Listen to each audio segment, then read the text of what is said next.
বাড়িওয়ালা ডাক দিয়া গো মুহাম্মদ আসবে না রে, আসবে না, তোমার বাবারে ওরা মাইরা ফেলাইছে। এবার ইমাম মুসলিমের দুই পোলা কয় বাবারে মারছে দুঃখ করি না, কিন্তু হুসাইন আসলেও তো তাদেরকে মাইরা ফেলাইব, আমাদেরকে মদিনায় যাওয়ার রাস্তাটা দেখাইয়া দেন যেন আমরা মদিনায় যাইতে পারি। জোরে জোরে কি আল্লাহু আকবার বলা যাবে না?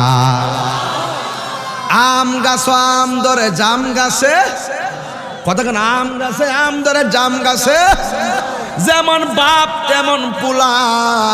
ডাক দিয়া বলে বাবা গেছে দুঃখ করি না, ওরা তো বাবার মতন আমরারও মাইরা ফালাইতে পারে, আর আমরারে মাইরা ফালাইলে হুসাইনে চলে আসলে ইমাম হুসাইনও বিপদে পড়ে যাবে, আমাদেরকে মদিনার রাস্তাটা দেখাইয়া দেন গো। এবার বাড়িওয়ালা বলে এখন তো দেখানো যাবে না, আগামীকাল সকালবেলা তোমাদেরকে আমরা মদিনার কাফেলায় তুলে দিব, তোমরা মদিনায় চলে যাবে। এই কথা বলে সারাটা দিন বাড়িতে ছিল।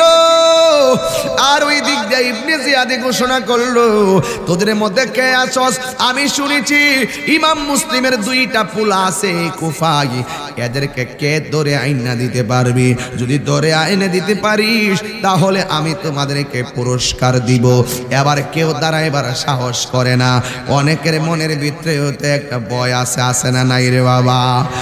এরপরে একটা লোক দাঁড়াইয়া গেছে, আমি পারবো, আমি। নাম কি? যার নাম হলো হারেস। এই হারেসে দাঁড়াইয়া গেছে, আমি পারবো দুইটা ছেলের সন্ধান করতে। এই দিক দিয়া ঘোষণা করার পর ইমাম মুসলিমের দুই পোলা বাড়িতে, আর ওই দিক দিয়া এই লোকটা রাতের বেলা ঘুরতেছে, কোথায় না কোথায় খুঁজে পাই না। ইন দি মিন টাইমে পরের দিন সকালবেলা ওই বাড়ির মালিক এই দুইজনকে মদিনার কাফেলা ধরাইয়া দিছে, আর তারা কাফেলার সঙ্গে যাইতেছে, পায়ের মধ্যে ঠসা পড়ে গেছে, আর হাঁটতে পারে না। কাফেলা তাদেরকে রেখে অনেক দূরে চলে গেছে, উটের কাফেলা। আগে তো মানুষ উট লইয়া লইয়া মরুভূমিতে যাইতো, 100 মাইল দূরে তারা যাইতো। ওই যখন কাফেলা রওনা দিল, এই দুইটা ছেলে কাফেলা হারাইয়া ফেলছে, আর সামনে যাইতে পারে না। এক ভাই আর এক ভাইরা ডাক দিয়ে কয় বাইরে, ও ভাই আমি কেমনে যাবো, ক্ষুধার যন্ত্রণাও বাঁচি না, গলাটায় আমার শুকায় গেছে, ও বড় ভাই একটু পানি দিবেননি? বড় ভাই কয় আমার বাবা দুনিয়ার দিকে চলে গেছে, আমার ছোট ভাই আমার কাছে আমানত। ঠিক আছে বাইরে আমি পানি দিতেছি। হঠাৎ করে দেখতেছে একটা মহিলা কুয়া থেকে পানি তুলতেছে, এই কূপের কাছে গেল, কুয়ার চতুর্কোণায় যেয়ে দাঁড়াইয়া রইছে। একটা মহিলা বালতি নিচে ছাইরা নিচের দিকে যখন তাকাইছে, দুইটা ভাই আস্তে আস্তে মাথাটা তুললা কুয়ার পানির দিকে তাকাইছে। এবার মহিলা ডাক দিয়া কয় আমি যখন কুয়ার নিচে বালতিটা ফেললাম, আমি তাকাইয়া দেখলাম কুয়ার পানির ভিতরে দুইটা নূরের টুকরা জাদু মনির চেহারা দেখা যায়। কোথায় থেকে এই চেহারা? হঠাৎ করে তিনি দেখলেন দুইটা ছেলে কবুতরের বাচ্চার মতন কান্না কাপাকাপি করতেছে। এবার ডাক দিয়া বলে তোমরা কেডা গো? নাম কইলে যদি ধরা খায়া যায়, নামটাও সেদিন তারা বলে নাই।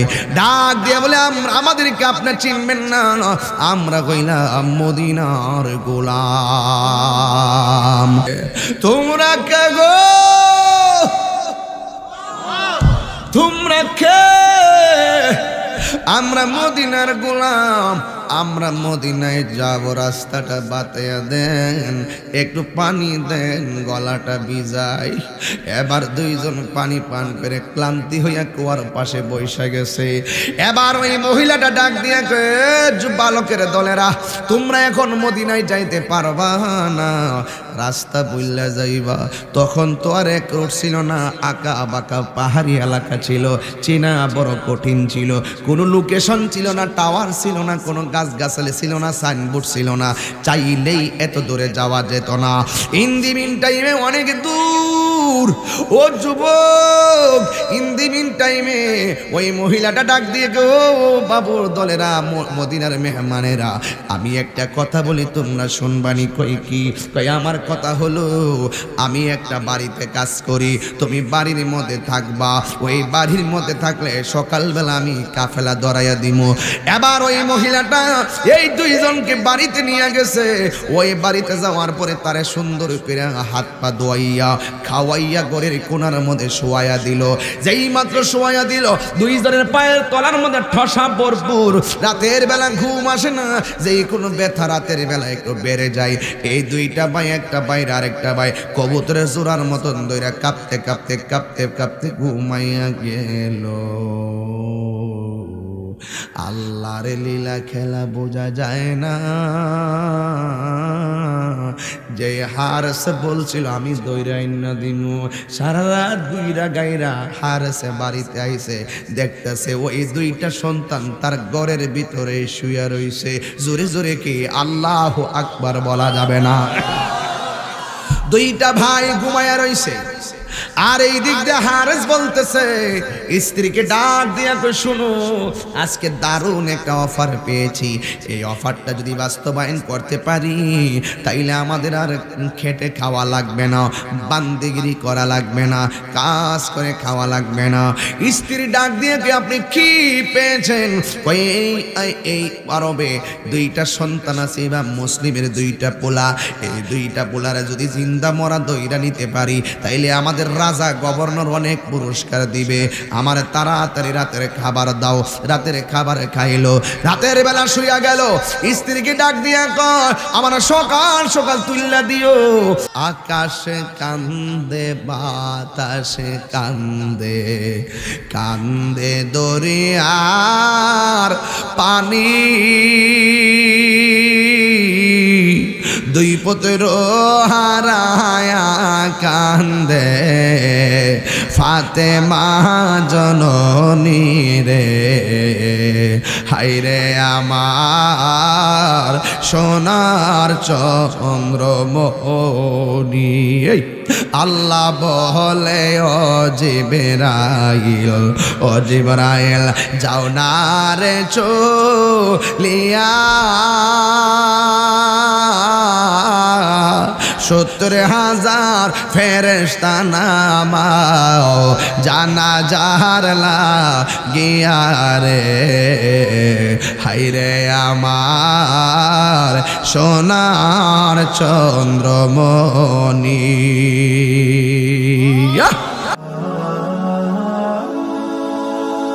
Birampur HD media, the Islamic YouTube channel. আসসালাতু ওয়াসসালামু আলাইকা ইয়া রাসূলাল্লাহ।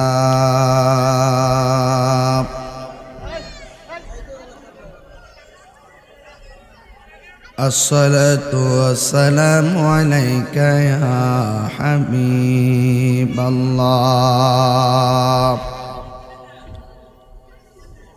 আসসালাতু ওয়াসসালামু আলাইকা ইয়া শফিউল মুযনিবিন।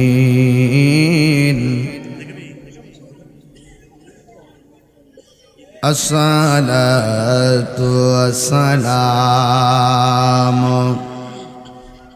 আলাইকা ইয়া রাহমাতাল লিল আলামিন।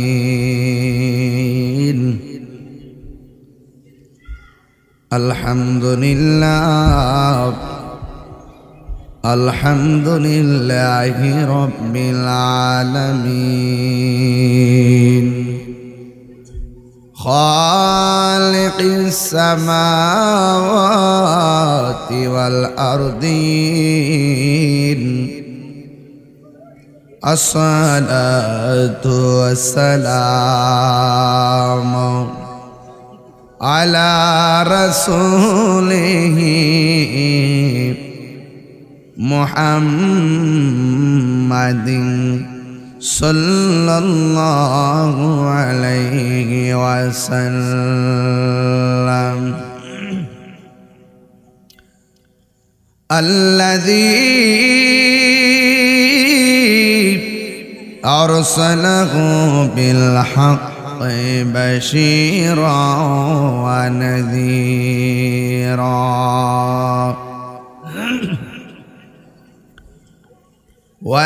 وداعيا إلى الله بإذنه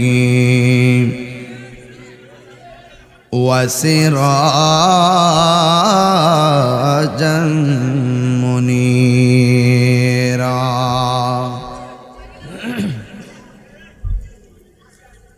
সকলে মহব্বতে আমার সাথে পড়ুন আউযু বিল্লাহি মিনাশ শাইতানির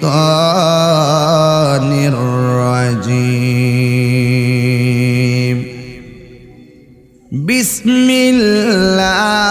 বিসমিল্লাহির রাহমানির রাহিম ইয়া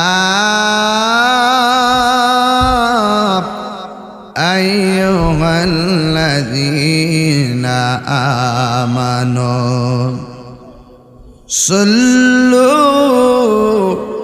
আলাইহি ওয়া সাল্লিমু তাসলিমা আল্লাহুম্মা সাল্লি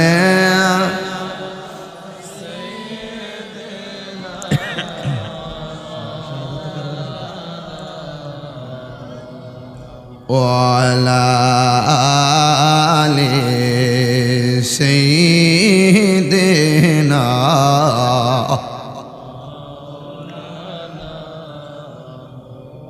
মোহাব্বত মায়ার সুরে পড়ুন আল্লাহুম্মা সাল্লি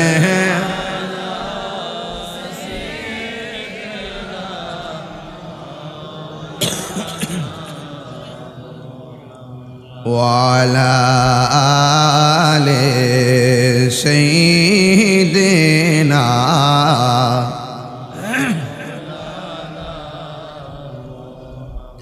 तेरी नस्ल पाक में है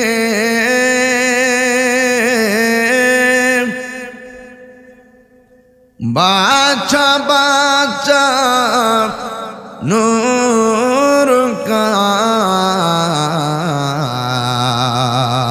सुभान अल्लाह तू है आईनी नूर तेरा सब घराना नूर का अल्लाहुम्मा सल्ली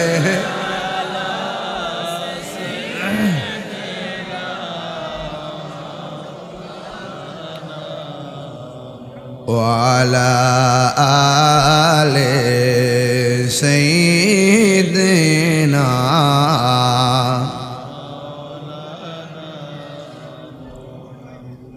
মনা মারে কাঁদরে দিলা মারে কাঁদরে যেতে সোনার মদিনা বলেন না মনা মারে কাঁদরে প্রাণা মারে কাঁদরে যেতে সোনার মদিনা যেতে সোনার মদিনা আমার আল্লাহ রাব্বুল আলামিন কোরআনুল কারীমের মধ্যে বলেছেন ওয়ালা তাহসাবান্নাল্লাযীনা কুতিলু ফী সাবিলিল্লাহি আমওয়াতা বাল আহইয়াউ ইনদা রাব্বিহিম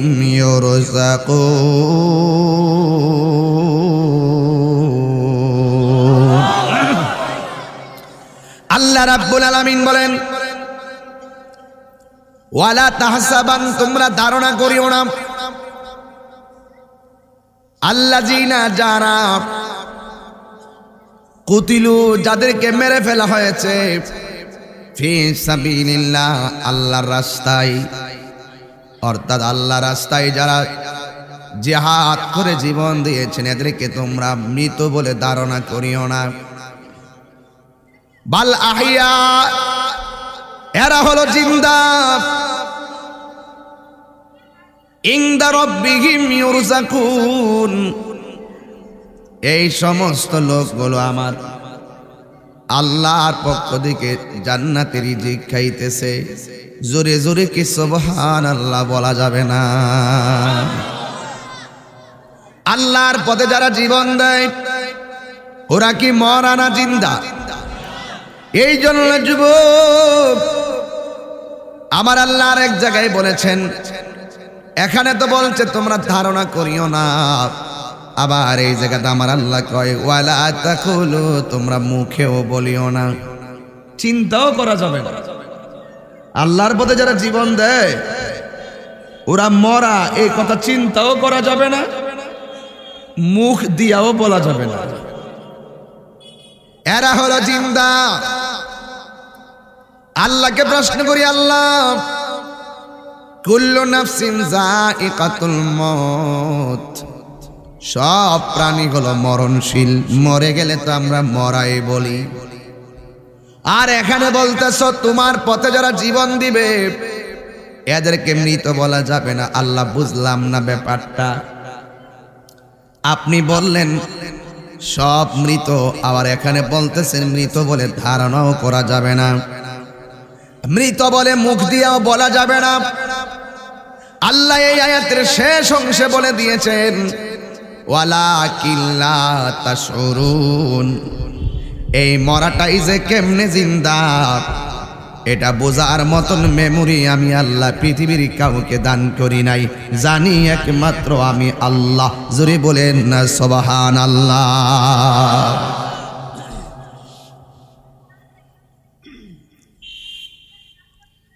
আমার যুবক ভাইরা, এরা শুধুমাত্র কবরে জিন্দা নয়, আল্লাহ রাব্বুল আলামিনের হাবিব বলেন ওরা জিন্দা নয়, ওরা আমার আল্লাহর পক্ষ থেকে জান্নাতি খাবার খাইতেছে।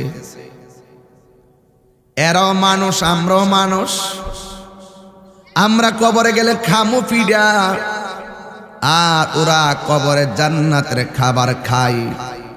তার মানে বোঝা গেল দুজনই বান্দা, একজন আল্লাহর রাজি করে বন্ধু হয়ে গেছে, এই জন্য ওই বন্ধুর উপরে আমার আল্লাহর রহমতের ছায়া আছে না না? আমার যুবক ভাইরা, আমার মুরব্বী বাবাজিরা, এই জন্য আল্লাহ রাব্বুল আলামিন কোরআনে বলেছেন আমার পথে যারা জীবন দিবে এদেরকে মৃত বলা যাবে না। এই যুবক, এই ছেলে, আমি ওয়াজ করতেছি, তুমি ফেসবুক চালাইতেছো নাকি? খুব মনোযোগ। আমি ওয়াজ করি, তুমি ফেসবুক চালাইতেছো, খুব মনোযোগ। আসামি হইও না, এটা জান্নাতের বাগান, এটা ফেসবুকের বাগান না।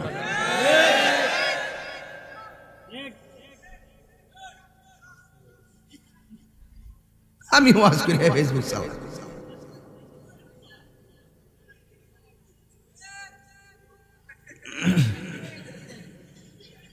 আবার ঠিক কস না, দেখবে খবর আছে কিন্তু ফুলাফান চালাক আছে। আপনারা কি কষ্ট পাইতেছেন? বৃষ্টি পড়তেছে না আবার আজকে। এই একবার বৃষ্টির কারণে আমি 7 দিন অসুস্থ ছিলাম, মনে আছে বাবারি বাবা। যাক, আজকে ঠান্ডা আছে, শৈলে শৈলে লাগিয়ে বোন গরম লাগবো। কথাগণ ঠিক কিনা? যেভাবে বসছি আমরা এইভাবে জান্নাতে থাকতে চাই কি চাই না? তো আহলে বায়তের লোকে কি গাদ্দারি করলে, আহলে বায়তের সঙ্গে কি গাদ্দারি করলে আপনারা কি বেহেশতে যাইতে পারবেন? সাবধান। আজকে যদি কারবালার ঘটনাটা কোন খ্রিস্টানে ঘটাইতো মনটাতে বুঝ দিতাম, কারবালার ঘটনাটা যদি কিনে হিন্দুরা ঘটাইতো মনটার মধ্যে বুঝ দিতাম। কারবালার ঘটনাটা ঘটাইছে দাড়িওয়ালা টুপিওয়ালা, দাড়িওয়ালা টুপিওয়ালা ফাগরিওয়ালা। ফুরাতের পানি দিয়া উযু করছে, ফুরাতের প্রান্তরে নামাজ পড়ছে, এরপরও নবীর আওলাদের গলায় ছুরি চালাইছে। ওই এজিদের নাতির ঘরের ফতির ঘরের টতিরা এখনো প্রেমতে আসে না। না সুযোগ পাইলে তোমারও জমা করে নিব। জুতা চুর বিশ্বাস করো, কিন্তু ইমান চুরি বিশ্বাস করো না। জুতা চোর চুরি করতে হলে গোপনে আইব, কেউ যাতে না দেখে। আর ইমান চোর তোমার মতন মিল্লা, তোমার মতন নয়া বয়া থাকবো, মিল্লা মিল্লা সুযোগ পাইলে বরাক বাস দিয়ে দিব।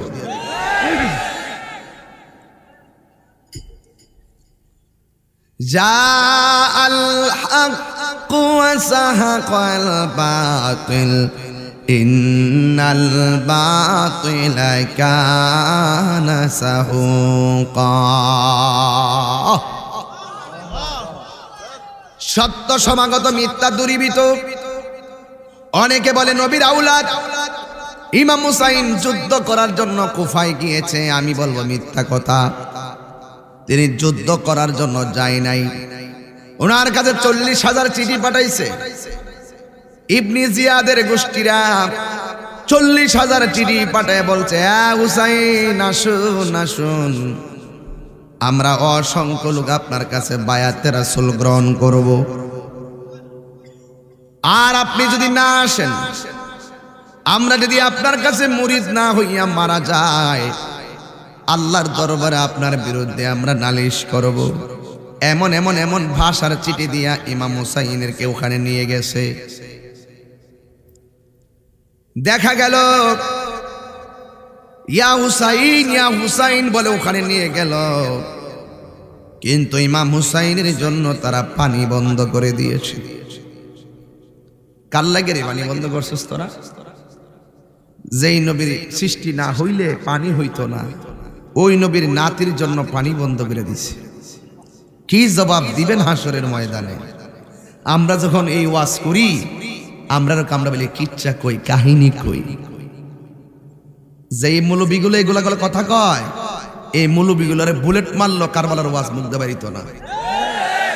কিরে, এরার তো অধিকাংশ ইয়েজিদের জন্য মায়া কান্না। কথা বলেন ঠিক কিনা?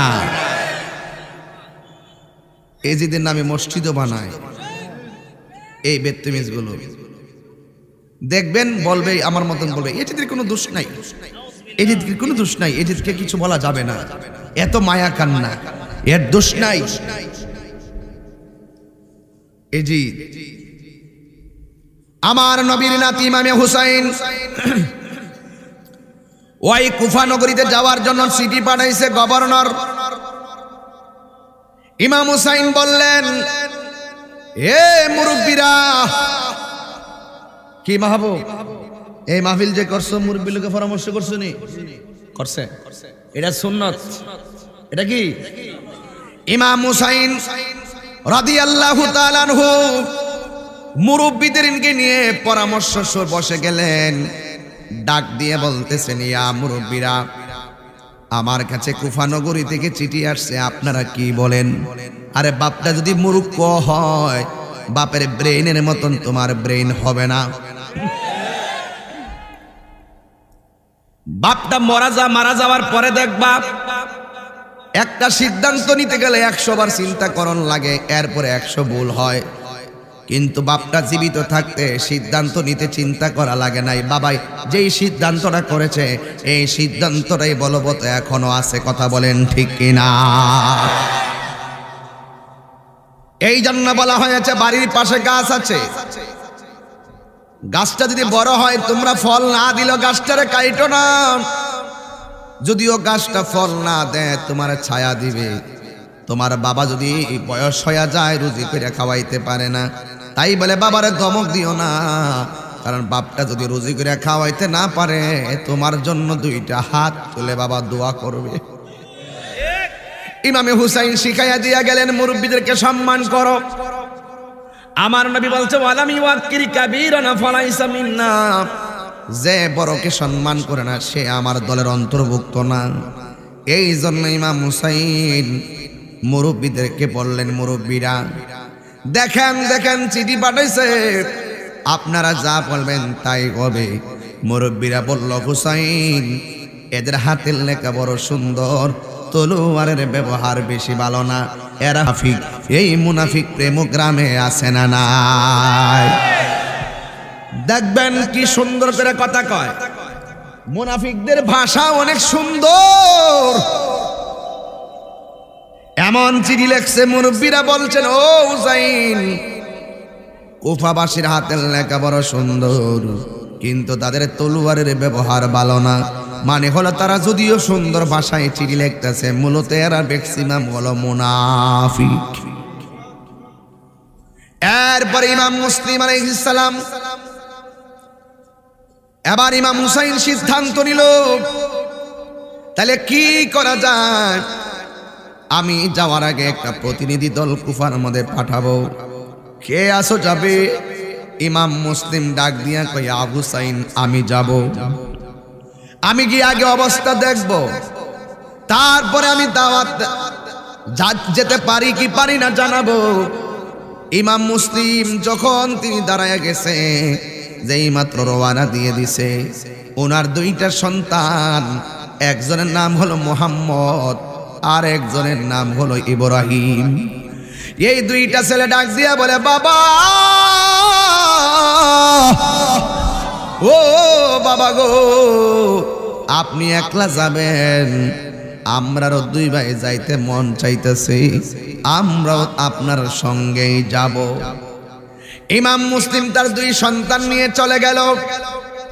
এই কথাটা এখান থেকে ধরার মূল উদ্দেশ্য, এই তরুণ প্রজন্মের কিশোর বয়সের পোলাপানগুলা ঘটনা জানে না। একটু বয়স যাদের রয়েছে তারা ঘটনাগুলা জানেন। এই কিশোর বয়সের পোলাপানগুলারে কারবালার চেতনার পটভূমি জানাতে হবে, কারণ কারবালার পটভূমি, কারবালার সূত্রপাত ঘটনা যারা জানবে, এদেরকে এজিদি মুসলমানরা ঈমান হারা করতে পারবে না।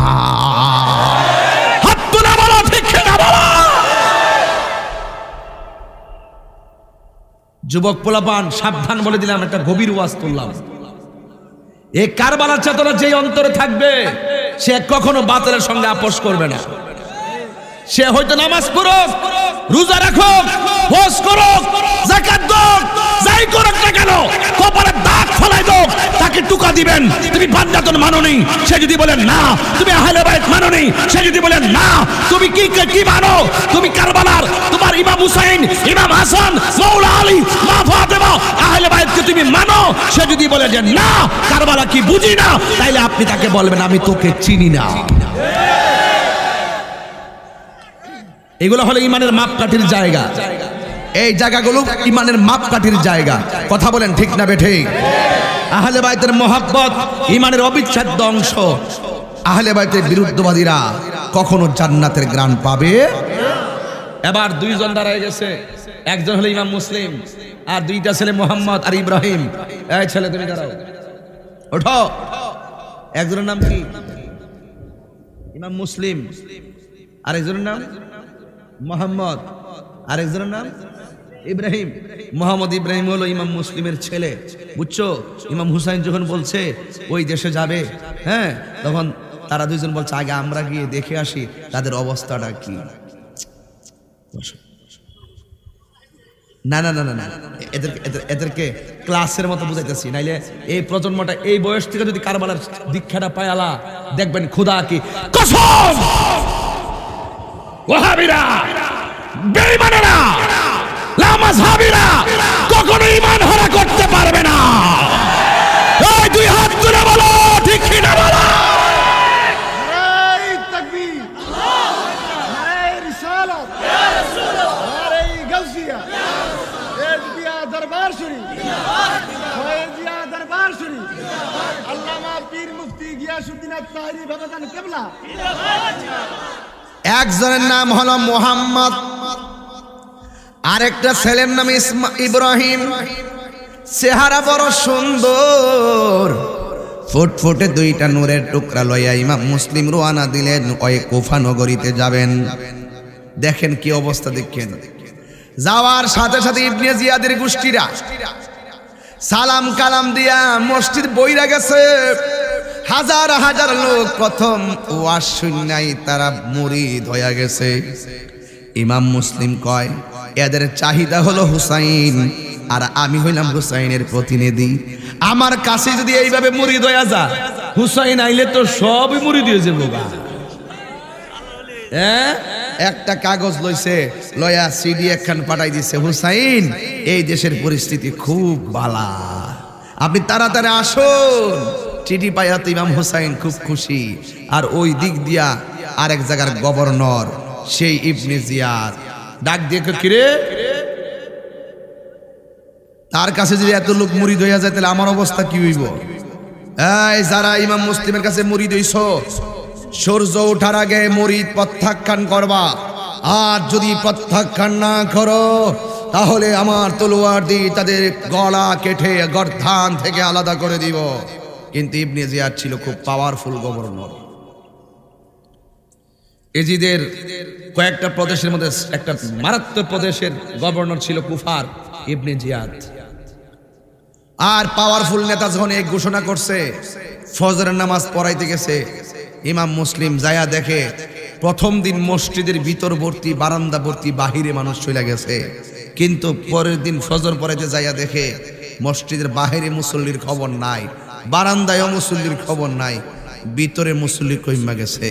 জোহর পড়াইতে গেছে আরো কইমা গেছে, আসর পড়াইতে গেছে আরো কইমা গেছে, মাগরিব পড়াইতে গেছে আরো কইমা গেছে, এশা পড়াইতে গেছে, ইমাম সাহেব ছাড়া কেউ নাই।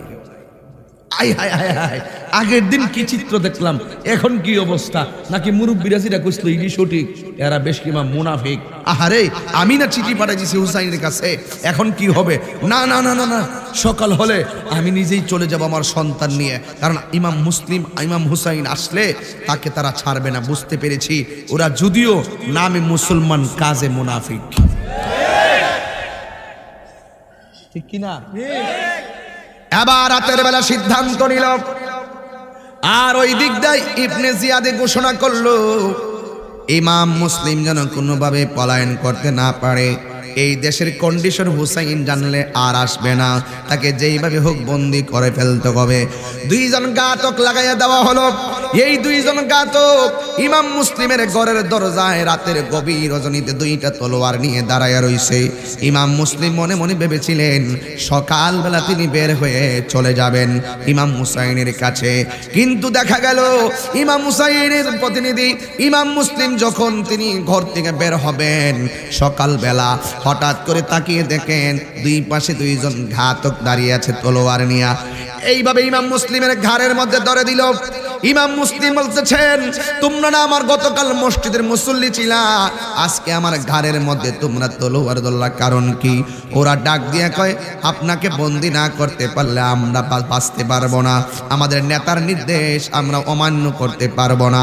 ইমাম মুসলিম রাদিয়াল্লাহু তাআলা আনহু বলেন, এ ঘাতকের গোষ্ঠী, আমাকে তোরা মারবি, কোনো অসুবিধা নাই, কিন্তু আমার একটু সময় দে। আমি তো চিঠি পাঠাইছিলাম হুসাইনকে আসার জন্য, যদি হুসাইন আমার চিঠি পাইয়া চলে এসে আমার মতন যদি তলোয়ারের সম্মুখীন হয়ে যায়, তাইলে আমি ইমাম মুসলিম আল্লাহর দরবারে আসামি হয়ে যাব। একদম সরল ভাষায় ওয়াজটা বুঝাইতেছি, যেন আমার পোলাপানগুলো নিজেরাই ওয়াজটা করতে পারে, আর হৃদয়ে যেন কারবালার চেতনা যেন লালন করতে পারে। বন্ধুরে আমার ও প্রেমর বাবারা, এবার ইমাম মুসলিম ডাক দিয়ে কে আমার একটু সুযোগ দাও। এবার ওই ঘাতকের গোষ্ঠী কয়, না না না, তোমার সুযোগ দিলে তুমি গেলে আর আসবা না, আমাদের গভর্নরের মনের আশাও পূরণ হবে না, তুমি কোনোভাবে যাইতে পারবে না। ইমাম মুসলিম বলছে, আমি কথা দিলাম হুসাইনকে বলে আমি আবার রিপিট আসবো। কয় না না, তুমি গেলে আসবে না। এবার ইমাম মুসলিমের গলার মধ্যে ছুরিটা ধরলো, ধরার পরে ইমাম মুসলিম বলে খবরদার আমাকে ছেড়ে দাও। ওরা ধাক্কা মেরে ফেলে দিল। ইমাম মুসলিমের গলার মধ্যে ছুরিটা যখন চালাইতে গেল, বেশি জোরাজুরি করবা শেষ করে বালামু। ইমাম মুসলিম আর বুঝতে বাকি নাই ওরা মেরে ফেলবে। যখন শোয়া দিয়ে গলায় ছুরিটা চালাইয়া দিবে, তখন তিনি কাজ করলেন, আমার একটু সময় দাও, আমি 2 রাকাত নামাজ আদায় করব, 2 রাকাত নামাজ পড়ব। ইমাম মুসলিম রাদিয়াল্লাহু তাআলা আনহু 2 রাকাত নামাজ পড়লো। ও আমার যুবকের দল, 2 রাকাত নামাজ পড়া ইমাম মুসলিম কি করলেন জানেননি? এবার ডাক দিয়া বলে আমার একটু কালিমাটা পড়ার সুযোগ দাও। আমার ইমাম মুসলিম কালিমাটা পড়লেন। আর বিয়াদবের দলেরা ইমাম মুসলিমের গলার মধ্যে ছুরি চালাইয়া দুনিয়া থেকে বিদায় করে দিল।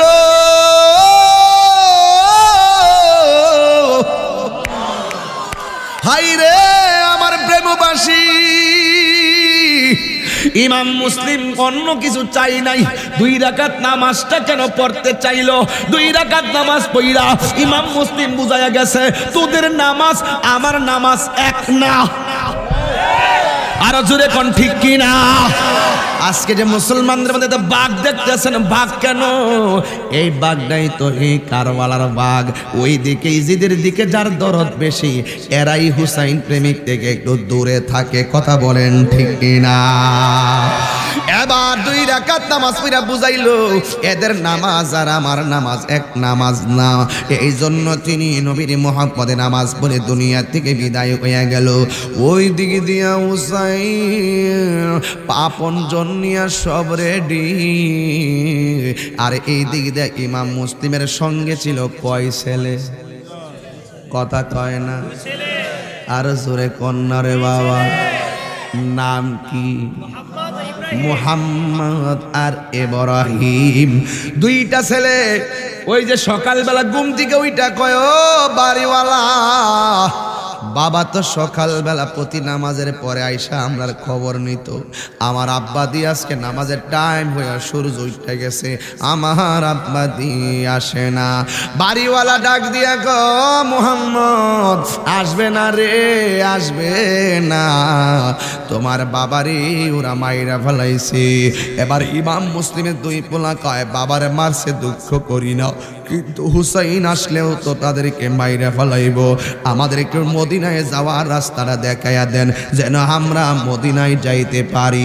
জোরে জোরে কি আল্লাহু আকবার বলা যাবে না? আম গাছ আম ধরে জাম গাছে, কতক্ষণ আম গাছে আম ধরে জাম গাছে, যেমন বাপ তেমন পোলা। ডাক দিয়া বলে বাবা গেছে দুঃখ করি না, ওরা তো বাবার মতন আমরারও মাইরা ফালাইতে পারে। আর আমরারে মাইরা ফালাইলে হুসাইনে চলে আসলে ইমাম হুসাইনও বিপদে পড়ে যাবে। আমাদেরকে মদিনার রাস্তাটা দেখাইয়া দেন গো। এবার বাড়িওয়ালা বলে এখন তো দেখানো যাবে না, আগামীকাল সকালবেলা তোমাদেরকে আমরা মদিনার কাফেলায় তুলে দিব, তোমরা মদিনায় চলে যাবে। এই কথা বলে সারাটা দিন বাড়িতে ছিল। আর ওই দিক দিয়ে ইবনে জিয়াদ ঘোষণা করলো তোদের মধ্যে কে আছস? আমি শুনেছি ইমাম মুসলিমের 2টা পোলা আছে কুফায়, এদেরকে কে ধরে আইনা দিতে পারবি? যদি ধরে আইনে দিতে পারিস তাহলে আমি তোমাদেরকে পুরস্কার দিব। এবার কেউ দাঁড়াইবার সাহস করে না, অনেকের মনের ভিতরে হতে একটা ভয় আছে না নাই রে বাবা? এরপরে একটা লোক দাঁড়াইয়া গেছে, আমি পারবো, আমি। নাম কি? যার নাম হলো হারেস। এই হারেসে দাঁড়াইয়া গেছে, আমি পারবো 2টা ছেলের সন্ধান করতে।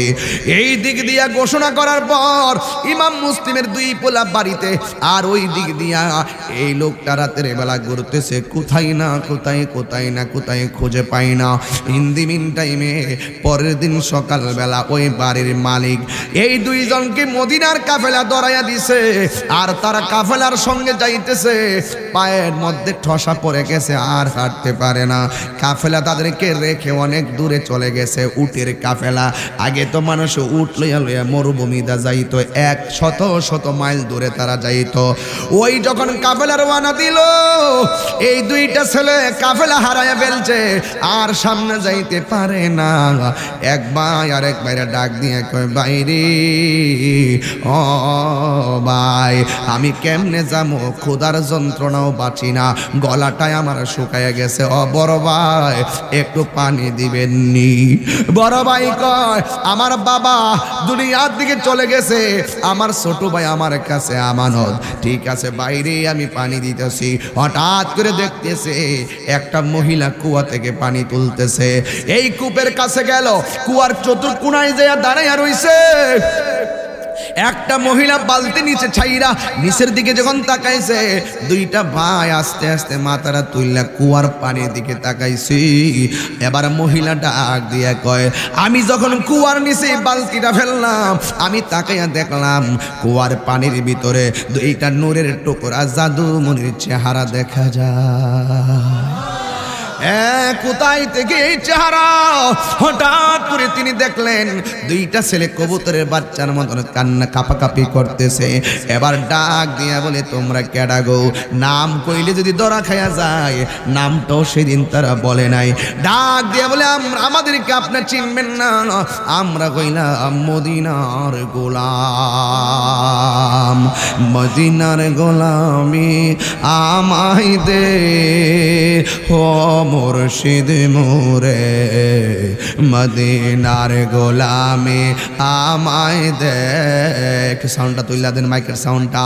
মদিনার গোলামি আমায় দে ও মুর্শিদ মোরে, মদিনার গোলামি আমায় দে। টাকা চাই না, পয়সা চাই না, হীরা মানিক মুক্তা চাই না গো, বলেন না। টাকা চাই না, পয়সা চাই না, হীরা মানিক মুক্তা চাই না।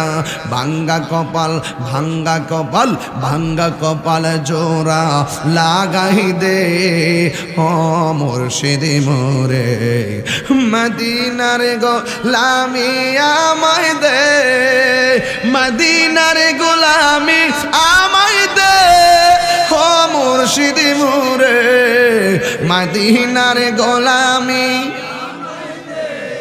মদিনার গোলামি আমায় দে হে ও মুর্শিদ মোরে, মদিনার গোলামি আমায় দে। তোমরা কে গো?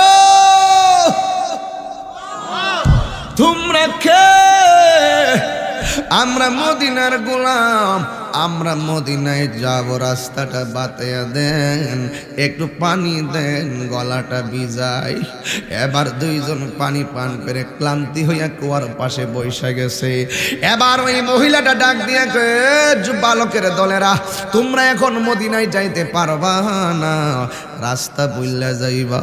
তখন তো আর এক রোড ছিল না, আঁকা বাঁকা পাহাড়ি এলাকা ছিল, চেনা বড় কঠিন ছিল, কোনো লোকেশন ছিল না, টাওয়ার ছিল না, কোনো গাছগাছালি ছিল না, সাইনবোর্ড ছিল না, চাইলেই এত দূরে যাওয়া যেত না। ইন দি মিন টাইমে অনেক দূর। ও যুবক, ইন দি মিন টাইমে ওই মহিলাটা ডাক দিয়ে গো, বাবুর দলেরা, মদিনার মেহমানেরা, আমি একটা কথা বলি, তোমরা শুনবানি। কই কি? কই আমার কথা হলো, আমি একটা বাড়িতে কাজ করি, তুমি বাড়ির মধ্যে থাকবা, ওই বাড়ির মধ্যে থাকলে সকালবেলা আমি কাফেলা ধরাইয়া দিব। এবার ওই মহিলাটা এই দুইজনকে বাড়িতে নিয়ে গেছে। ওই বাড়িতে যাওয়ার পরে তারে সুন্দর করে হাত পা ধোয়াইয়া খাওয়াইয়া ঘরের কোনার মধ্যে শোয়াইয়া দিল। যেই মাত্র শোয়াইয়া দিল, দুইজনের পায়ের তলার মধ্যে ঠসা ভরপুর। রাতের বেলা ঘুম আসে না, যেই কোনো ব্যথা রাতের বেলা একটু বেড়ে যায়। এই দুইটা ভাই, একটা ভাই আর একটা ভাই কবুতরের জোড়ার মতন দইরা কাঁপতে কাঁপতে কাঁপতে কাঁপতে ঘুমাইয়া গেল। আল্লাহর লীলা খেলা বোঝা যায় না। যে হারস বলছিল আমি দইরাই না দিনু, সারা রাত গুইরা গাইরা হারসে বাড়িতে আইছে, দেখতেছে ওই দুইটা সন্তান তার ঘরের ভিতরে শুয়ে রইছে। জোরে জোরে কি আল্লাহু আকবার বলা যাবে না? দুইটা ভাই ঘুমায়া রইছে।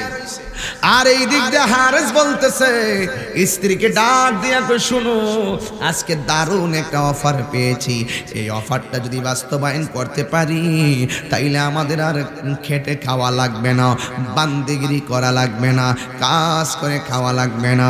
স্ত্রী ডাক দিয়ে কি আপনি কি পেয়েছেন? কই এই আরবে দুইটা সন্তান আছে বা মুসলিমের দুইটা পোলা, এই দুইটা পোলারে যদি জিন্দা মরা দইরা নিতে পারি তাইলে আমাদের রাজা গভর্নর অনেক পুরস্কার দিবে। আমার তাড়াতাড়ি রাতের খাবার দাও। রাতের খাবার খাইলো, রাতের বেলা শুইয়া গেল। স্ত্রীকে ডাক দিয়া কয় আমার সকাল সকাল তুইল্লা দিও। স্ত্রী ডাক দিয়া কয় ঠিক আছে আমি তুইল্লা দিমু। তাড়াতাড়ি ঘুম পাড়াইবার লাগেছে,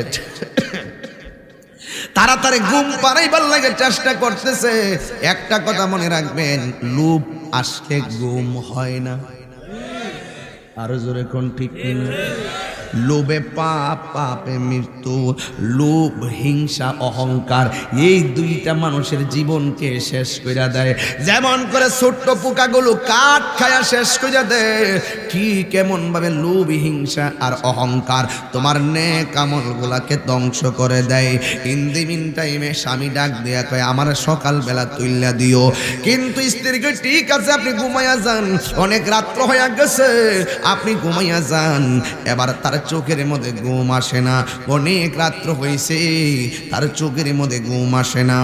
আর এই দিক দিয়ে দুইটা ছেলে একটা কাপড়ের কোণার মধ্যে কবুতরের বাচ্চার মতন হু হু করে কানতে কানতে মনের অজান্তে ঘুমাইয়া গেছে। ঘুমের ঘরে সন্তান একটা স্বপ্ন দেখতেছে, তার বাবা গলা কাটা হইয়া এইভাবে দুইটা হাত তুললা দাঁড়ায় রয়েছে। আয় বাবা, আই বাবা। গলা কাটা চেহারা যদি আপনার বাবারা দেখেন, অনেক সময় ভয়ঙ্কর স্বপ্ন দেখলে আমরা চিৎকার পাইরা ঘুম থেকে উঠি। ছোট বাচ্চাটা বাবার গলা কাটা দেখা আর ঘুমের ঘরে থাকতে পারে নাই, বাবা গো কইয়া চিৎকার মাইরা উঠেছে। ইন দি মিন টাইমে আওয়াজ হইছে, ওই হারেস ঘরের মধ্যে স্ত্রীকে ডাক দিয়ে কয় কি ব্যাপার, আমার ঘরের মধ্যে আওয়াজ আসলো কেমনে, কোথায় থেকে আওয়াজ আসলো? স্ত্রীটাকে না মনে হয় বাহিরের কেউ কান্নাকাটি করতেছে। সুরের মন কথা কন, চোরের মন পুলিশ পুলিশ আইতাছে, দৌড়ে লাইতাছে এই দিক দিয়ে ওই দিক দিয়া। কিন্তু হারেছে লাভ মাইরা শোয়া থেকে দাঁড়াইলো। দাঁড়াইয়া তখন তিনি বাহিরে যাইয়া দেখেন শেষ রজনীতে কোনো মানুষ নাই, কোনো বাচ্চা কাচ্চার আওয়াজ নাই। ঘরের মধ্যে আইসা কয় আমি তো বাহিরে আওয়াজ পাইতাছি না, মনে হয় যেন আওয়াজটা ঘরের মধ্যে হইছে। আর এই দিক দিয়ে বড় ভাই ছোট ভাই মুখটার মধ্যে এমন ভাবে চাপ দিয়ে ধরে রাখছে। আর ছোট ভাইটা একেবারে কবুতরের গলা কাটা মর বাচ্চার মতন কান কাঁপতেছে। ইন দি মিন টাইমে ওই হার সে তাকাইয়া দেখতেছে ঘরের কোনার মধ্যে দুইটা ছেলে, একটা হার একটারে জড়াইয়া দইরা কাঁপতেছে। দুইটার মাথার মধ্যে এইভাবে টান দিয়া ধরল। হাই রে, দুইটারে এমন ভাবে ধরলো, ছোট ভাইটা বড় ভাইরে ডাক দিয়া কে ভাই এমন ভাবে তো আমার মা বাবা কোনোদিন আমাদের চুলে ধরে টান দেয় না, এটা কেডা গো আমরা চুলের মধ্যে এমন ভাবে টান দিল। এই দুইটারে খেসরাইয়া খেসরাইয়া খেসরাইয়া খেসরাইয়া এই দুই জনরে বাহিরে আনলো। এই যে ঘরের ভিতরে আমি যারে খুঁজতেছি তারাই তো এই জায়গার মধ্যে আমার ঘরের মধ্যে আশ্রয় নিছে। মহিলাদের মন তো অনেক নরম। স্ত্রীটা স্বামীর পায়ের মধ্যে লাফ দিয়া দইরা বলে স্বামী আমি প্রয়োজনে সারা জীবন বান্দিগিরি কাটবো, এই টাকা আমার সংসারে লাগবো না, আমার সামনে মদিনার ফুলের গায়ে টাচ করতে আমি দিমু না। মদিনা মদিনা আশেক মুমিনের ঠিকানা, ওরে দিদার চেয়ে কাঁদো তোমরা, দিদার চেয়ে কাঁদো তোমরা, হও না নবীর দেওয়ানা। মদিনা মদিনা আশেক মুমিনের ঠিকানা, বলো আসে গো মুমিনের ঠিকানা। এ আমার যুবক,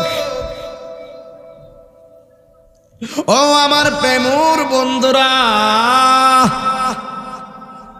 ও আমার দেবিদ্যার বাবাজিরা গো, এবার স্ত্রী লাভ মাইনা স্বামীর পায়ের মধ্যে ধরল, স্ত্রীকে লাথি মেরে ফেলে দিল। আপনারা জবান বলেন, লোভের মধ্যে পড়লে হিতাহিত জ্ঞান কি থাকে নাকি হারায়া যায়? দুইটা ছেলেরা এমন ভাবে ধরলো, আর ওই দিক দিয়ে ইমাম হুসাইন কাফেলা লয়ে আসতেছে। দেখেন ঘটনাটা কত কঠিন।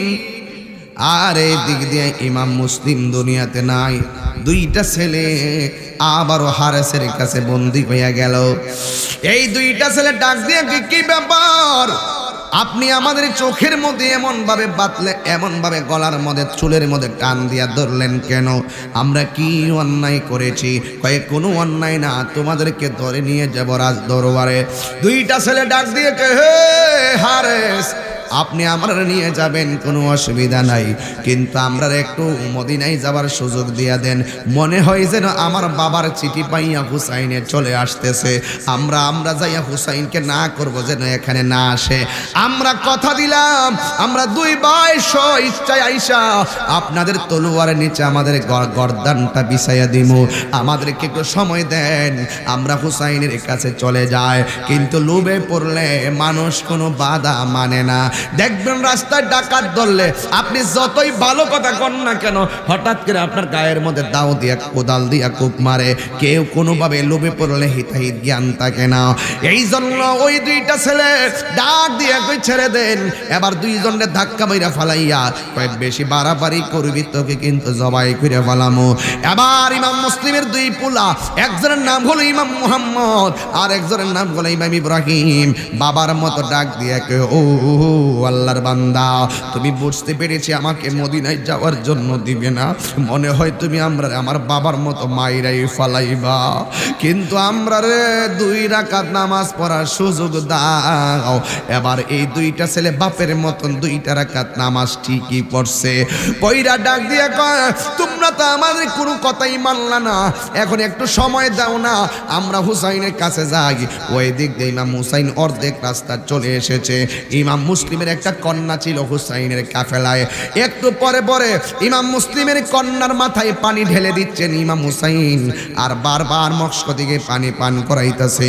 ইমাম মুসলিমের মেয়েটা ডাক দিয়া কয়, এ হুসাইন, ও হুসাইন, আপনি তো আমারে কোনোদিন এমনভাবে আদর করেন নাই, এমনভাবে মাথায় পানি দেন নাই, এমনভাবে পানি পান করান নাই, আজকে এমনভাবে আপনি আমারে পানি পান করাইতেছেন, কারণটা কি? ওরা কি আমার বাবারে মাইরা ফালাইছে নাকি গো? এত আদর কেন আমরা করতেছেন? আপনারা জবান খুলে বলেন, ইমাম হুসাইন বেলায়েতের পাওয়ারে সব জানার ক্ষমতা আছে না না? ইমাম হুসাইন তিনি রওনা হয়ে গেল। যাইতে যাইতে কুফা নগরীতে ঢুকবে। ওই দিক দিয়া বিয়াদবের দলেরা এমন ভাবে ঘোড়া নিয়ে সামনে আসতেছে যেন মনে হয় যুদ্ধ লেগে গেছে। এবার শহর বানো ডাক দিয়ে কয়, স্বামী গো, ওরা এমন ভাবে কেন আসতেছে? কই মুসলিমরে যেমনি শেষ করেছে মনে হয় তারাও তো আমাদেরকে ছাড়বে না। ঠিক আছে, তোমরা পর্দার আড়ালে যাও, তোমরা সুন্দর করে খেজুর গাছের ডাল দিয়ে তাবুগুলা টানাও, ওই তাবুর ভিতরে চলে যাও। একটু আগে আমার মাহবুবে বলছিল, এ মা বোনেরা, আপনারা আপনাদের জায়গায় যান, আপনারা আপনাদের প্যান্ডেলের ভিতরে যান। কেন বলছিল? কারণ পর্দা আহলে বায়াতের মধ্যে ছিল কি ছিল না? ইমাম হুসাইন কয়, শহর বানু, তোমরা খেজুর ডাল দিতেছি, ওই খেজুর ডাল দিলে তাবু বানাইয়া তোমরা তাবুর ভিতরে ঢুকে যাইবা। নামাজ যেমন ফরজ, পর্দাও তেমন ফরজ। কথা বলেন ঠিক কিনা? ওই দিক দিয়া দুইটা ভাই ইমাম ওই হারেসের তলোয়ারের নিচে নাই নাই এই দুইটারে তলোয়ার দিয়া দেহ থেকে কল্লাটারে আলাদা কইরা মস্তক নিয়া ইবনে জিয়াদের দরবারে চলে গেছে। এই হলো আহলে বায়াতের প্রেমিকদের জীবন দেওয়ার ইতিহাস। এই জন্য সুন্নি যারা, আমরা সুন্নি যারা, খবরদার খবরদার, আমরা সুন্নি যারা হকের জন্য জীবন দিতে এক চুল পরিমাণও কার্পণ্য করি না। কথা বলেন ঠিক কিনা? এই জন্য আমার যুবক, আমি প্রায় মাহফিলে বলে থাকি, নবীর প্রেমিকেরা দিশাহারা মরণের ভয় করে না, প্রেম তো মরে না। দুইটা হাত তুলে খুশি হইতাম রে বাবা, দুইটা হাত তুলেন না ইনশাল্লাহ, একটু কর না। নবীর প্রেমিকেরা দিশাহারা মরণের ভয় করে না, প্রেম তো মরে না। প্রেম করেছে আয়ুব নবী, তার প্রেমে রহিমা বিবি গো, তার প্রেমে রহিমা বিবি গো। ওরে 18 সাল কিরা খাইল তব প্রেম তো মরে না, প্রেম তো মরে না। বলেন না, নবীর প্রেমিকেরা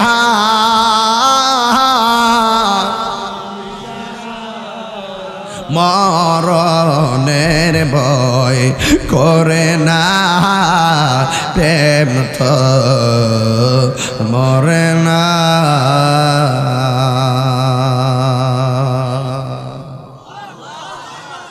আকাশে কান্দে বাতাসে কান্দে, কান্দে দরিয়ার পানি, দুই পুত্র হারায়া কান্দে ফাতেমা জননী রে। হায়রে আমার সোনার চন্দ্রমণি, আল্লাহ বলে ও জিবরাইল যাও না রে চলিয়া, 70,000 ফেরেশতা নামাও জানাজার লাগিয়া রে। হায়রে আমার সোনার চন্দ্রমণি। ও যুবক, ইমাম হুসাইন কারবালায় গেল, বিয়াদবরা পানি বন্ধ করে দিল। এই মুহূর্তে যদি জানতাম হুসাইনের জন্য পানি বন্ধ করছে, আমরা প্রেমবাসী জায়গা জমি বেচা আসমান দিয়া বিমান দিয়া উইরা গিয়া ইমাম হুসাইন পরিবারে পানি দিয়ে দিতাম। কথা বলেন, কথা বলেন, কথা বলেন, কথা বলেন, কথা বলেন ঠিক কিনা? মনটা কি কয় দেখেন, কোন নবীর আওলাদের জন্য ওরা পানি বন্ধ। যদি খ্রিস্টানরা পানিটা বন্ধ করতো মনটা বুঝ দিলাম, মুসলমান হইয়া দাড়ি টুপি লেখা নবীর আওলাদের জন্য তারা পানিটা বন্ধ করছে। এই ঘটনা কি ভোলা যায়? এই মুসলমান, এই ঘটনা কি ভোলা যায়?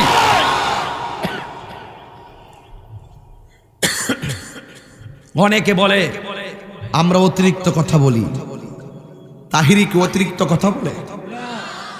তোদের কাছে অতিরিক্ত মনে হয়, কারণ তোরা হইলে এজিদের দালাল, আবু লাহাবের দালাল, আবু জাহিলের দালাল।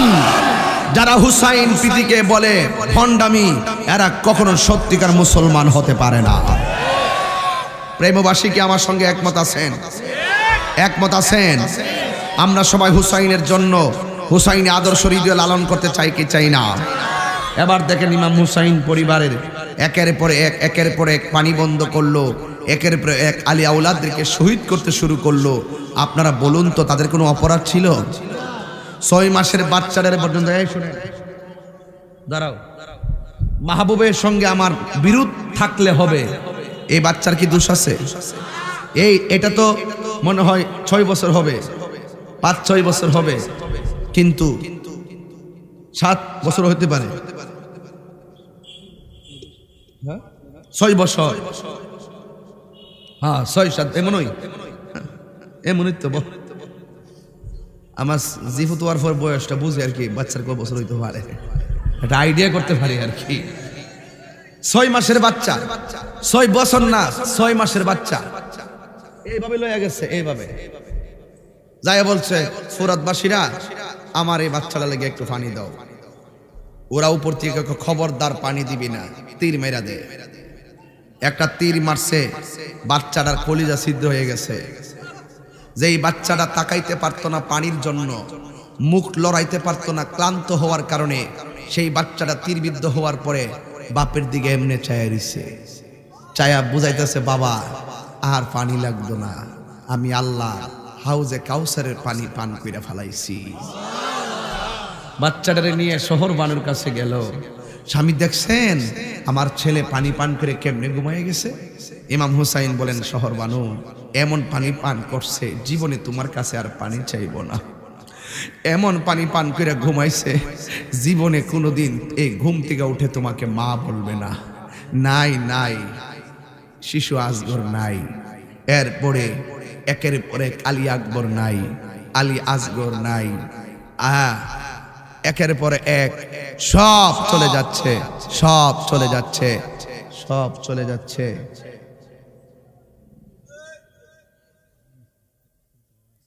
আপনাদের কষ্ট হইতেছে? আমি কি আরেকটু সামনে যাবো? আমি কিন্তু ঘটনার ভূমিকাটার থেকে আইসিদিকে আপনার কাছে আনিজি লাগতেছে। এই তরুণ প্রজন্মগুলো কিন্তু বুঝা ফেলাইছে যে হুসাইনে মাঠে যাওয়ার আগে প্রতিনিধি পাঠাইছিল, হেরা যদি এদেরকে ভালো ব্যবহার করতো তাহলে বুঝলাম হইলে যে ঠিক আছে একটা কথা, কিন্তু এদেরকে তারা কি করছে? মেরে ফেলছে। নবীর আওলাদ, নবীর বংশকে ধ্বংস করার জন্য যে মুনাফিকরা 1400 বছর আগে ষড়যন্ত্র করছে, এই মুনাফিকরা বর্তমানে হুসাইনি আওলাদের বিরুদ্ধে, হুসাইনের প্রেমিকদের বিরুদ্ধে কথা বলবে, এটাই স্বাভাবিক। কথা বলেন ঠিক কিনা বলেন? কান্দে জৈনব কান্দে কুলসুম কান্দে রে সকিনা কান্দে এই ছেলে এই আমার কাছে এত খারাপ লাগে জানো, আমি যেই ওয়াজ করতেছি এই ওয়াজটা শুনলে তার গায়ের মধ্যে তীর লাগে না। ঘটনাটা যখন ঘটছিল হেরা শরীরে তীর লাগছিল, হেরা বুঝছে ঘটনাটা কেমন, কত কঠিন ছিল। কথা বলেন ঠিক না বেটি? আর আপনারা এই ঘটনা মাঝখানতে গেলে হুট করে ফোন আইছে, বাড়িতে কাজ আছে, বিছনা ডাকতেছে, এইগুলা প্রেমের লক্ষণ না। প্রেমের লক্ষণ তারা যেই পথে চলে জীবন দিছে, আমরাও সেইভাবে জীবন দিতে চাই। কথা বলেন ঠিক কিনা? এটাই হবে আজকের প্রেমুর মাহফিলের ওয়াদা। কথা বলেন ঠিক কিনা বলেন? আমরা জীবন দিব কিন্তু ঈমান দিব। বলেন না কান্দে জৈনব কান্দে কুলসুম কান্দে রে সখিনা কান্দে জৈনব কান্দে কুলসুম কান্দে রে সখিনা কেমন করে মারলে রে তীর কেমন করে মারলে রে তীর বুকটাকে কাঁপল না কান্দে জৈনব কান্দে কুলসুম কান্দে রে সকিনা কান্দে জৈনব কান্দে কুলসুম কান্দে রে সকিনা। জোরে জোরে কি আল্লাহু আকবার বলা যাবে না? আর 20-22 মিনিট ওয়াজ শুনেন, শুধুমাত্র ঘটনার অবতারণা করলাম। ইমাম হুসাইন রাদিয়াল্লাহু তাআলা আনহুর একটা সন্তান, যার নাম হলো আলী আকবর। আলী আকবর ডাক দিয়ে কে, বাবা চিন্তা করবেন না, আমি কারবালার ময়দানে যাইতেছি, আমার অনুমতি দেন, আমি যাব কারবালার ময়দানে। ইমাম হুসাইন ডাক দিয়ে, ও ফুত, সবাই গেল, আমি তোমারে দিব না, কারণ তোমার কণ্ঠটা শুনতে আমার নানার মতো মনে হয়। তুমি যদি চলে যাও তাহলে আমি কার কণ্ঠ শুই না আমার মনের জ্বালা নিবামু, তোমারে যাইতে দিতাম না। ইমাম হুসাইনের ছেলে ইমাম আলী আকবর রাদিয়াল্লাহু তাআলা আনহু বলেন, বাবা আপনার উপরে বিপদ, হক বাতিলের লড়াই শুরু হয়েছে। এই ময়দানে যদি আমি ময়দানে না যাইয়া ঘরের ভিতরে যদি আমি বসে থাকি, তাইলে আপনার নানা জান কি খুশি হবে? কয়ে না, তাইলে আপনি আমার বিদায় দেন না কেন? দেখছেন নি আমরা গায়ের মধ্যে তীর লাগবো, ডরে ঘর থেকে বাহির হয় না, আর হককে প্রতিষ্ঠার জন্য নিশ্চিত জীবন যাবে যাই না, ও তারা ঘরে রয় না, ওই ময়দানে তলোয়ার নিয়ে হাজির হইয়া যায়। ইমাম হুসাইন ডাক দিয়া কয়, আলী আকবর, ও আলী আকবর, ঠিক আছে তুমি তলোয়ার নিয়ে যাইবা, কিন্তু তুমি বারবার যাওয়ার পথে তুমি আমার ফিরা ফিরা বাবা কইয়া ডাক দিবা, তোমার সুরটা ডাইরেক্ট শুনতে আমার নানার মতো মনে হয়। ইমাম আলী আকবর যুদ্ধের ময়দানে গেল, এরা বিয়াদবরা চতুর্দিক দিয়ে আক্রমণ করে পারে না, কিন্তু চতুর্দিক দিয়ে আক্রমণ কইরা ইমাম আলী আকবরের গলার মধ্যে তারা আঘাত করলো। কণ্ঠটা তো নবীর মতো শোনা যায়, কেমন দুশ্মনের গোষ্ঠী, এই কণ্ঠ তারা রাখবে না। কত কষ্ট দিছে নবীর পরিবার রে। এই গলা দিয়া যখন তলোয়ারটা ঢুকাইয়া দিল, এবার ইমাম হুসাইনের ছেলে ইমাম আলী আকবর তিনি মনে মনে ভাবলেন, আমি না আমার বাবারে বাবা কইয়া ডাক দিলে বাবা শান্তি পায়, আমি শেষবারের মতন আমার বাবারে একটু বাবা কইয়া ডাক দিয়ে আসি। এই গলার মধ্যে ছিদ্রটা লইয়া বাড়ির মধ্যে আইসা ডাক দিয়ে কয়, বাবা ও বাবা গো, আমি এসেছি। ইমাম হুসাইন ডাক দিয়া বলে, বাবা রে, তুমি দিয়ে আমার একটু আগে কত সুন্দর করে ডাইকা গেছো, এখন দিয়ে আমারে ডাক দিলে অর্ধেক ডাক বাইরে যায়, তোমার কি হইছে? বাবা গো, আমার কোনো সমস্যা হয় নাই, তবে ওরা আমার গলাটারে ছিদ্র কইরা ফেলাইছে, আমি আপনারে মন মতো ডাক দিতাম পারতেছি না। ডাক দিয়ে কয়, বাবা আপনার কাছে আমি কিচ্ছু চাই না, আজকে একটা জিনিস চাই, আমারে দিবেননি। আমি একটা জিনিস চাই, আমারে দিবেননি। কয়ে কি বাবা চাও?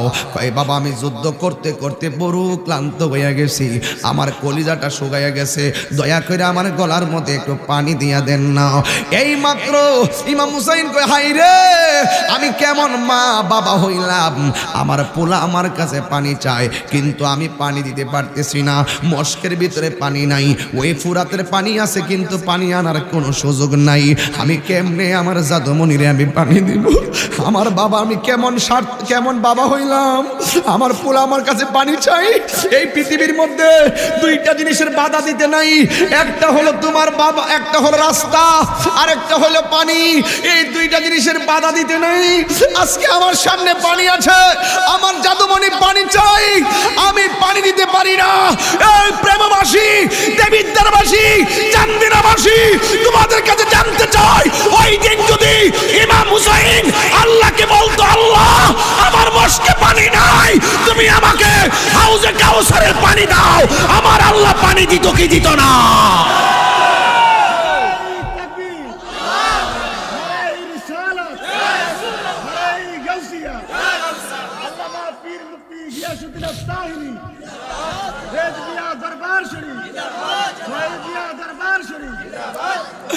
আমার যুবক ভাইরা, গলাটা ছিদ্র, রক্ত পড়তেছে, আরে পানি পান করব, গলা দিয়া তো পানি বাইরিয়া যাইব, কিন্তু পানি নাই।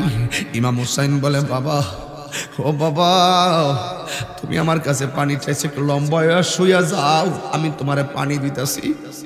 ছেলে মনে করছে মস্কের পানি দিব, ছেলে মনে করছে ফুরাতের পানি ঢাইলা দিব, আশার বাসা বুকে লইয়া এমন ভাবে হা কইরা তাকায়া রইছে। এবার ইমাম আলী আকবর বলে, আমি যখন আমার বাবার কাছে পানি চাইলাম, আমার বাবা আমার মুখের মধ্যে আমার বাবার জিহ্বাটা ঢুকাইয়া দিয়া আমার ডাক দিয়া কই ফু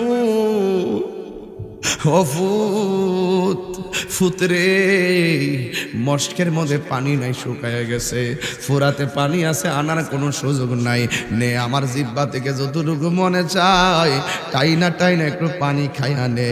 ইমাম আলী আকবর ডাক দিয়ে বলে, বাবা আপনার জিহ্বা দিয়ে আমার চাইতে আরো বেশি শুকায়া রইছে, আমার বাবা আছে দীক্ষা না আমি বাবার কাছে পানি চাইছি, আপনার বাবা নাই দীক্ষা বুঝি আপনি পানি চান না, আপনি দিয়ে আমার চাইতে আরো বেশি শুকায়া রইছেন। ও বাবা আমার আর পানি পান করা লাগবো না, আমি কি আমার আল্লাহর শাহাদতের নজরানা আবার জন্য অপেক্ষা করতেছে। এইভাবে আলী আকবর দৌড়াইয়া যুদ্ধের ময়দানে গেল। আলী আকবর দুনিয়াতে নাই, ওই দিক দিয়ে একটা লোক ইন্দি মিনটামি একের পর এক চলে গেল, একের পর এক চলে গেল। এই মুহূর্তে একটা লোক আসছে, আইসা তার মায়ের কাছে দৌড়াইয়া যায়, কয় আম্মা ইমাম হুসাইনের পালা এখন জিহাদের ময়দানে, তার পরিবার পরিজন সবগুলারে শেষ করিয়া ফেলাইছে। ওই মুহূর্তে আলী আকবর শেষ, আলী আসগর শেষ, জয়নুল আবেদিন বন্দি। এবার ডাক দিয়া বলে, বা তুমি যে হুসাইনের জন্য পাগল, এই হুসাইনে জিহাদের ময়দানে যাবে, ও মা হুসাইনে জিহাদের ময়দানে যাবে, মনে হয় তারা মেরে ফেলবে। এই মুহূর্তে তিনি শুধুমাত্র একা, তিনি একটা জায়গায় বসে আছে, বৈশাখে ঘুমাইয়া গেছিল, আমি দেখলাম সে ঘুমাইয়া গেছে, ঘুমের ঘরে স্বপ্নে নাকি দেখছে নবী আয়েশা পিয়ালা লইয়া দাঁড়াইয়া রইছে। আসলে কেন দাঁড়াইছে? হুসাইনের গলার তাজা রক্ত নেওয়ার জন্য নবী দাঁড়াইছে। জোরে কন্যা আল্লাহু আকবার। ডাক দিয়ে কই মা হুসাইন যুদ্ধের ময়দানে যাবে।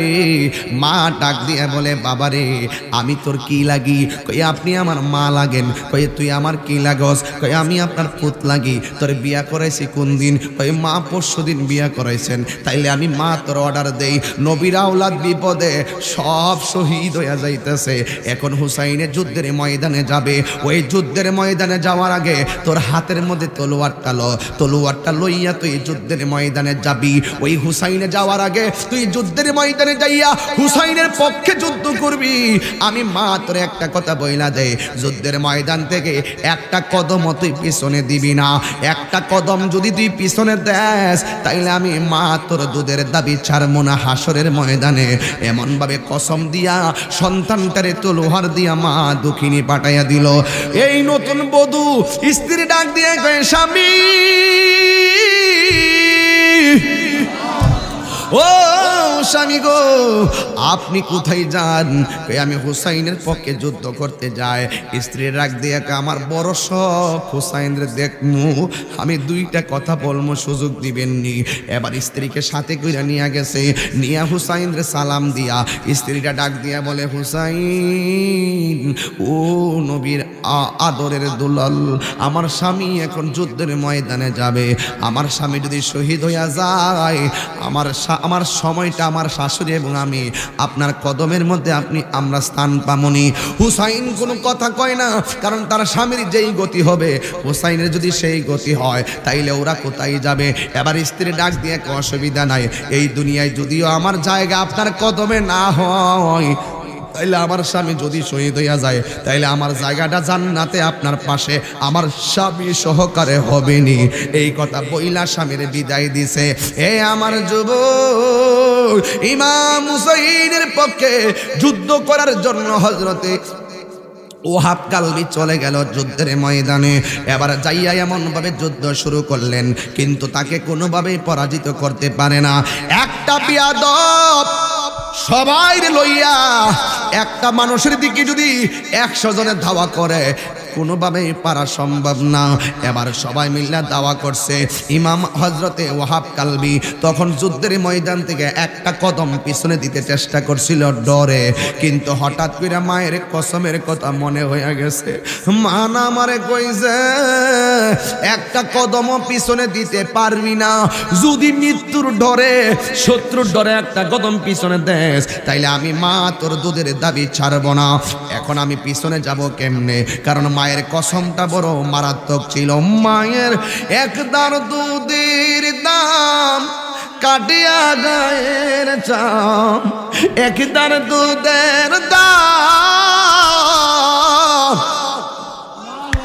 এক দাঁড় দুধের দাম কাটিয়া গায়ের চাম, পাপস বানাইল ঋণ সুদ হবে না, এ মন্ধর দিভবে আর হবে না আমার মা গো, বলেন না, এ মন্ধর দিভবে কেউ হবে না আমার মা গো।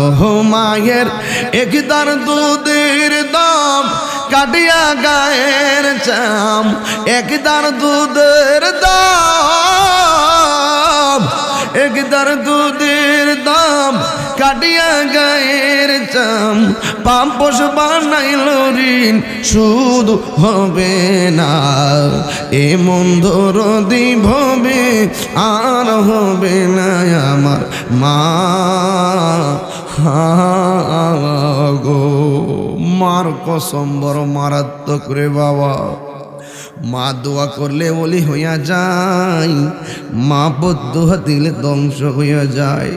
ও হাফ কালবি আর পিছনে যাই না, ওই মুহূর্তে মা দুঃখিনী, তখন কসমটার কথা মনে হইয়া গেল।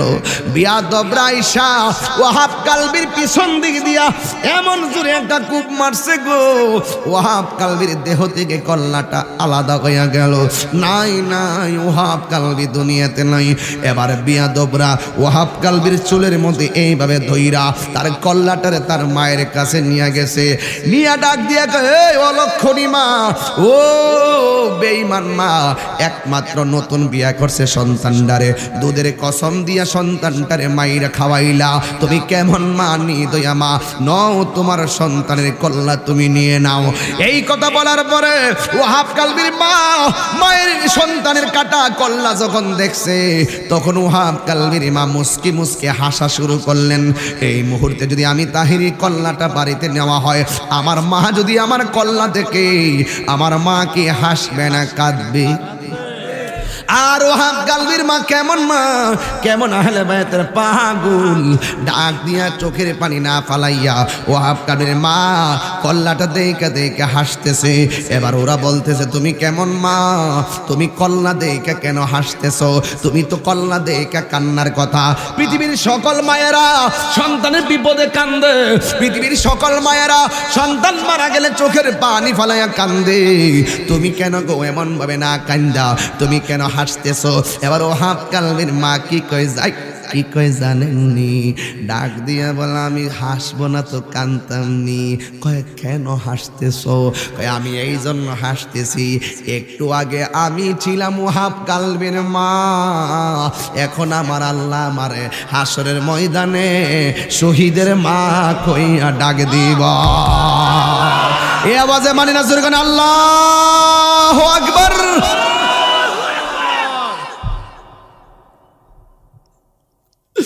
ডাক দিয়া কই, একটু আগে আমি ছিলাম ওয়াহাব কালবির আম্মা, আল্লাহ আমারে হাসরের ময়দানে এখন আমারে শহীদের মা কইয়া ডাক দিব।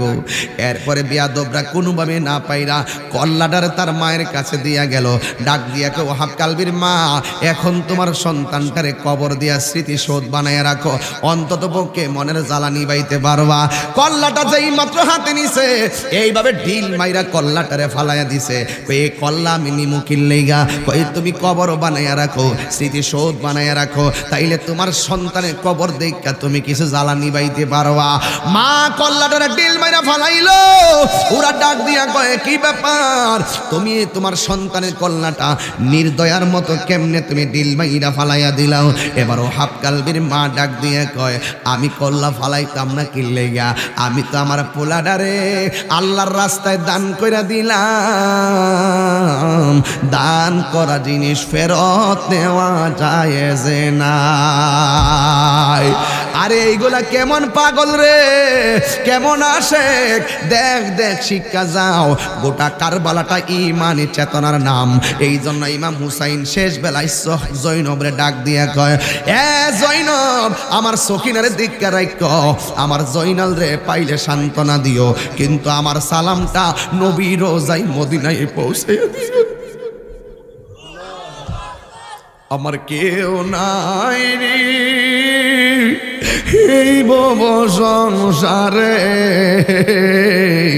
থাকলে কি আর কান্দি আমি কারবালার ময়দানে, আমার কেউ নাই রে, আমার কেউ নাই রে এই ভব সংসারে, থাকলে কি আর কান্দি আমি কারবালার ময়দানে, আমার কেউ নাই রে। হে জয়নাব, আমার সকিনারে দেখে রাইগো, আমার জয়নাল রে পাইলে আদর কইরো, আর মদিনায় গেলে আমার নবীরে সালামটা দিয়ে দিও। এই কথা বইলা ওই তলোয়ারটা হাতে লইয়া জামাটা গায়ে লাগাইয়া গোড়া লইয়া রওনা দিছে। বিয়াদবরা এমন ভাবে যুদ্ধ করলো, ইমাম হুসাইন রে গোড়া থেকে মাটিতে ফালাইয়া দিল, আর গোড়ার গায়ের মধ্যে তীর দিয়া কেটে ফালাইলো। ইন দি মিন টাইমে ওই গোড়াটা খেসরাইয়া খেসরাইয়া বাড়িতে গেছে।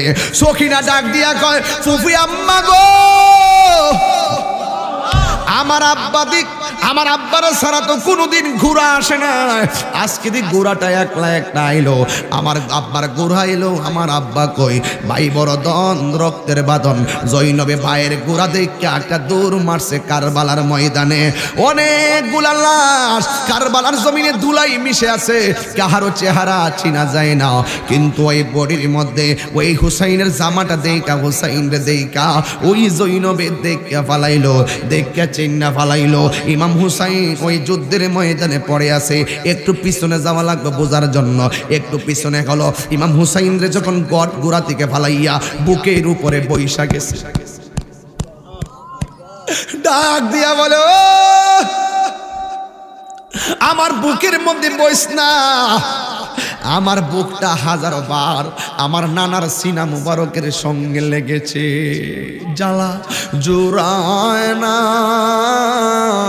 জ্বালা জোড়ায় না রে কারবালার করুণ কাহিনী, কেমনে বলা যায় কারবালার করুণ কাহিনী, কেমনে বলা যায়। নবীর আওলাদ শহীদ করল, নবী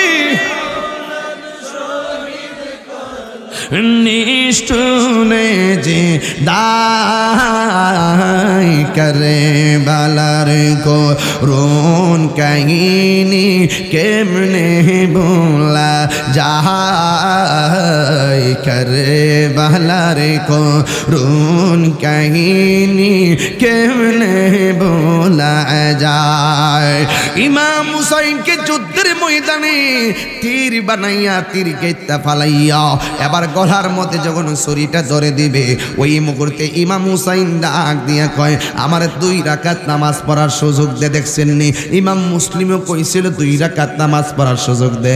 ইমাম মুসলিমের 2 পোলাও কইছে, আমার 2 রাকাত নামাজ পড়ার সুযোগ দে। ইমাম হুসাইনও কারবালার জমিনে কইছে, আমার 2 রাকাত নামাজ পড়ার সুযোগ দে। ওরা আলাদা আলাদা নামাজ পড়া বুঝাইয়া গেছে, এদের নামাজ আর আমার নামাজ এক নামাজ না। কথা বলেন ঠিক না বেঠি? এবার হুসাইনের গলার মধ্যে ছুরিটা দইরা দিছে। ওই মুহূর্তে ইমাম হুসাইন বলে, এই গলা দিয়ে ছুরি ঢুকবে না রে, এই গলার মধ্যে আমার নানা জান 1000 বার চুমা দিয়েছে। এরপর ইমাম হুসাইনের কল্লাটা বালুর ভিতরে ঢুকাইয়া দিছে চাপাইয়া। ইমাম হুসাইন কুড়ি মুড়ি খাইয়া উইঠা ডাক দিয়া বলে, না না, আমার চেহারাটাকে বালুর ভিতরে ঢুকাইয়া দিস না, আমার চেহারাটা তাড়াতাড়ি আমার নানার রওজা মুবারকের দিকে ফিরাইয়া দে। ইমাম হুসাইন ওই তলোয়ারের নিচে তাইকা তার চোখের মধ্যে একটা কথা, একটা চেহারা ভেসে উঠছে। এটা কি আলী আসগরের চেহারা? আমি বলবো না। এটা কি কাশেমের চেহারা? আমি বলবো না। এই চেহারাটা কার? ওনার সুরে সুরে কবি বলতেছেন, ময়ূর নাময় রনারে জয়নাল, তুমি জয়নাল, হাইরে তুমি জয়নাল, ময়ূর না তুমি জয়নাল মারারে গেলে নবীর বংশ থাকবে না। মহরমের 10 তারিখে কি ঘটাইলেন রব্বানা, হাইরে কি গো ও কলিজা মোর ফাটিয়া যায় গো, অলিতে তার ঘটনায়। আরে আল্লাহ বলে ও জিবরাইল বাতাস করো ফাতেমার গায়ে, হাইরে বাতাস করো ফাতেমার গায়ে, পুত্র সুখী জ্বলছে রে আগুন, বাতাসে কি ঠান্ডা গয়, জোরে দুলদুল কয় রে খবর, আমার মাইজেনে মোর কান্দে না, হাইরে মাইজেনে মোর কান্দে না, তোমার হোসেন যাই গরনে কারবালাতে পানি না। এ হুসাইনি প্রেমিকরা কন্যা কণ্ঠ মিলায় কন, মহরমের কি ঘটাইলেন রব্বানা, হাইরে কি ঘটাইলেন রব্বানা, কলিজাটিয়া যাই রে বলিতে তার ঘটনা।